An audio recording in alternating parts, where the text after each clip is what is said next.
ជំរាបសួរពុកម៉ែបងប្អូនទាំងអស់គ្នានេះគឺជាសកម្មភាពដែលខ្ញុំបានទទួលស្វាគមន៍បងដែលជាអ្នកជំនាញថតសត្វស្លាបនៅក្នុងប្រទេសកម្ពុជារបស់ផងយើងហ្នឹងគឺគាត់បានធ្វើដំណើរមកបឹងព្រៃលពៅដើម្បីផ្ដិតយករូបភាពសត្វស្លាបហើយការដែលគាត់មកនេះគឺរយៈពេល2ថ្ងៃនៅថ្ងៃទី1គឺខ្ញុំជាមួយនឹងបងគឺចាប់ផ្ដើមចុះថតនៅតាមវាលបឹងនិងទីតាំងមួយចំនួនដែលមានដីទួលគោកនៃរដូវទឹកសម្រកហ្នឹងគឺមានសត្វស្លាបផ្សេងវាចុះរកចំណីផងដែរហើយខ្ញុំក៏បានទទួលបទពិសោធន៍ពីអ្នកជំនាញច្រើនដែរក្នុងការផ្ដិតយករូបភាពសត្វស្លាបពេលខ្លះយើងថតយូរឆ្នាំប៉ុន្តែមិនប្រកាសថាយើងចេះទាំងអស់នោះទេអញ្ចឹងតើតែយើងព្យាយាមសិក្សារៀនសូត្រអំពីពួកគាត់បន្ថែមហើយការថតសត្វស្លាបនេះទៀតសោតទាមទារឲ្យយើងថ្នឹកជាមួយនឹងសម្ភារៈដែលយើងប្រើប្រាស់ទី2គឺយើងត្រូវស្គាល់អត្តចរិតរបស់សត្វស្លាបបន្ថែមទៀតផងបើពុំដូចនោះទេយើងមិនអាចផ្ដិតយករូបភាពនោះទាន់ទេពេលខ្លះយើងអង្គុយចាំរាប់ម៉ោងហើយសត្វស្លាបចេញមកឲ្យយើងថតត្រឹមតែ10ទៅ15វិនាទីតែប៉ុណ្ណោះបើសិនជាយើងមិនរហ័សភ្នែកនិងរហ័សដៃនោះទេប្រកាសណាស់ច្បាស់ជាអំបិលជាក់ជាមិនខានក្រោយពីបញ្ចប់សកម្មភាពនៃការប្រមាញ់រូបភាពសត្វស្លាបជាមួយនឹងបងខ្ញុំក៏បន្តការងាររបស់ខ្ញុំគឺប្រមាញ់រូបភាពសត្វស្លាបជាធម្មតាដើម្បីចែកជូនពុកម៉ែបងប្អូនទស្សនា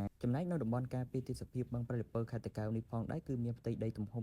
8305ហិកតាស្ថិតនៅក្នុងស្រុកបូរីជលសានិងស្រុកកោះអណ្ដែតថែមទាំងមានសត្វស្លាបចំនួន132ប្រភេទផ្លាស់ប្ដូរតាមរដូវកាលសូមអរគុណពុកម៉ែបងប្អូនទាំងអស់គ្នាសម្រាប់ការតាមដានទស្សនាសូមអរគុណ